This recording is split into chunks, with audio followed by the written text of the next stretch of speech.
Gold prices end the session slightly lower after creeping higher following yesterday's move higher as well. We traded up as high as around the 1787 area, then traded down about 20 bucks after the Fed, which gave more of a hawkish tone.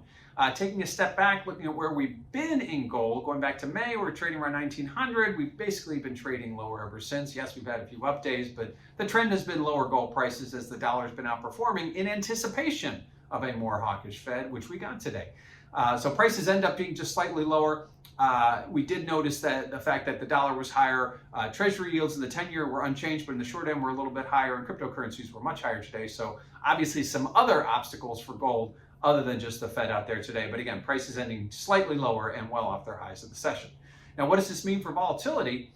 Well, if you check out that CVOL index over at cmegroup.com, you will notice that volatility had been building over the last couple of weeks higher, and yesterday we saw it turn lower, and that continued today. So given the fact that we got past the FOMC event, volatility goes lower. A little surprised that we saw volatility turn yesterday, but a lot of that has to do with price directionality and the fact that we moved higher back towards the mean, given the fact that we saw a big move lower earlier in the week. But again, volatility continued lower today after FOMC. And lastly, what did the Fed say that would have given gold this big move lower and the dollar move higher? Well, the big one was the talk of interest rates and the fact they may be raising interest rates sooner rather than later. Now, before you start looking at your calendars, sooner means late 2022 as opposed to early 2023. Again, any move in interest rates is going to affect gold prices as it affects the dollar, makes inversely. So given the fact they're talking about interest rates right now, certainly is going to be bearish for gold. Likewise, they aren't going to begin their tapering process, which is usually a prelude to some kind of rate hike, until maybe November, possibly December. They were supposed to possibly announce it today. They didn't.